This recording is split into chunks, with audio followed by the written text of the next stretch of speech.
Mais moi, frère, si je prêche encore la circoncision, pourquoi suis-je encore persécuté? Alors le scandale de la croix est anéanti. Galates 5:11.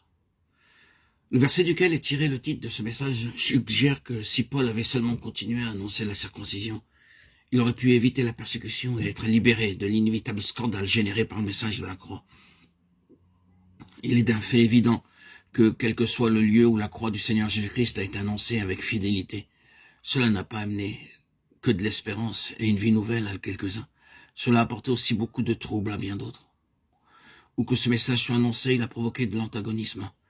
Comme ce message était une pierre d'achoppement aux Juifs et une absurdité aux Grecs au début, il est demeuré depuis ses premiers jours inacceptable, non pas seulement aux impies, mais également aux gens religieux. Cela est vrai, malgré le fait que la croix est le symbole le plus populaire.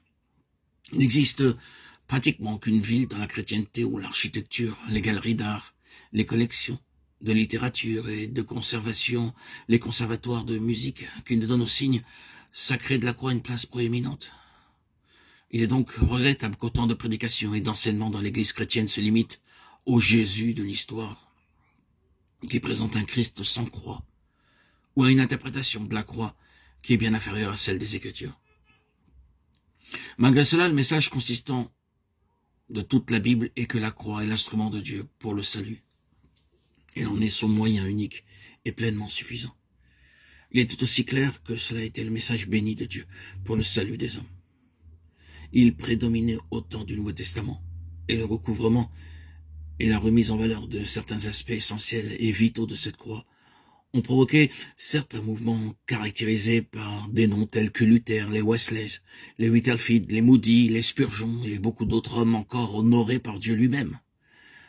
Avant que nous expliquions pourquoi la croix a toujours été la source de troubles et de scandales, nous devons affirmer qu'aucune place n'est accordée au côté héroïque et esthétique de la croix. Le sacrifice, la souffrance, la dévotion dénuée de tout égoïsme, le service sacrificiel pour le bien des autres, le fait d'endurer le tort en se positionnant contre les choses mauvaises, actuelles, tout ceci sont des éléments romantiques qui sont populairement appréciés. Mais c'est la plus profonde signification de la croix qu'en donne la Bible, qui provoque l'opposition des hommes.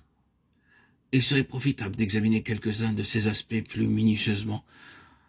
Par la croix, Christ a créé un grand gouffre entre l'ancien monde et le nouveau, un gouffre qui ne peut pas être comblé.